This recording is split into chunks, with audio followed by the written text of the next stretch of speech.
மாற்றி மாற்றி பொய் சொல்கிறதே வந்து வழக்கமாக வச்சுட்ருக்காங்க ரோகிணி. தன்னை காப்பாற்றிக்கிறதுக்காக என்ன வேணாலும் சொல்லுவாங்க அப்படிங்கிறது நமக்கு ஏற்கனவே தெரியும். இருக்கிற அம்மாவை இல்லைன்னு சொல்லி இல்லாத அப்பாவை இருக்காங்கன்னு சொல்லி ஏகப்பட்ட பொய்களை ஏற்கனவே சொன்னவங்க இன்றைக்கி அவங்களுக்கு வந்து ஒரு பெரிய சிக்கலாகி போச்சு. ஏன்னா வந்து என்ன செஞ்சாலும் வந்து இந்த குடும்பமே கிளம்பி மலேசியா போகணுன்னு முடிவு பண்ணதுனால அப்பா கேரக்டரே போட்டு தள்ளிடலாம் அப்படின்னு முடிவு பண்ணி தான் சில பின்விளைவுகள் இருக்குன்னு அவங்களுக்கு தெரியும். இதனால் வரக்கூடிய பெரிய பின்விளைவு என்ன அப்படின்னா வந்து உங்கள் அப்பாவோட சொத்து உனக்கு வராது அப்படின்னா உனக்கு எதுக்கு இவ்வளோ மரியாதை அப்படின்னு விஜயா யோசிப்பாங்க. இல்லை அப்படின்னா அவங்க அப்பா போயிட்டால் மொத்த சொத்து உடனே வரணும்ல, அதையும் வந்து அவங்க சித்திக்காரி எடுத்துக்கிட்டாங்க அப்படின்னா எப்படி வரும் அப்படின்னு இல்லாத அப்பா இல்லாத சித்திக்காரி பற்றிலாம் யோசிப்பாங்கன்னு தெரியும். இருந்தாலும் மொத்தமாக மாட்டிக்கிறதுக்கு பணம் இல்லைன்னு சொல்லிடுறது எவ்வளோ பெட்டர்னு முடிவு பண்ணி தான் வந்து இப்போ அந்த ப்ரௌன் மணியை கடைசி ஒரு தடவை வந்து நீங்கள் இதை வந்து இப்படி சொல்லுங்கள் அப்படின்னு அவர் கூட்டத்தை சொல்ல வச்சிட்றாங்க.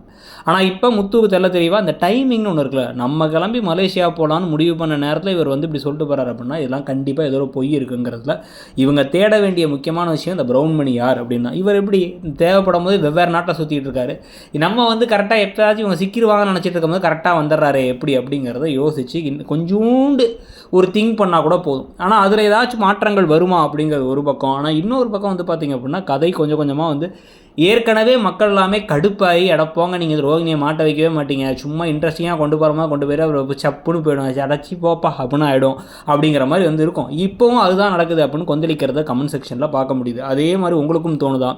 இல்லை இதெல்லாம் இன்ட்ரெஸ்டிங்காக தாங்க இருக்குது, எடுத்தோடனே மாட்டினா அப்புறம் எப்படிங்க கதையை கொண்டு போவாங்க, கொஞ்சம் கொஞ்சமாக மெதுவாக தான் மாற்ற மாதிரி கொண்டு போவாங்கன்னு நினைக்கிறீங்களாங்கிறத சொல்லுங்கள்.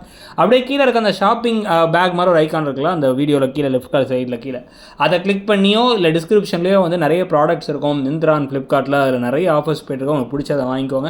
சிறகடிக்காசை எப்படி இருக்குது, சிந்து பைரவி எதுவும் பார்க்குறீங்களா, நல்லா இருக்கா? ப்ளஸ் வந்து இதுக்கப்புறம் ஐயனார் துறைன்னு இன்னொரு சீரியல் வரப்போகுது, இல்லை எந்த சீரியல் பார்க்கலான்னு இருக்கீங்க, நீங்கள் பார்க்குறதுல எந்த சீரியலை முடிச்சுட்டா நல்லதுன்னு நினைக்கிறீங்க, இதுக்கு மேலே முடியலன்னு நினைக்கிறீங்கிறதையும் கமெண்ட் செக்ஷனில் சொல்லுங்கள். தேங்க்யூ.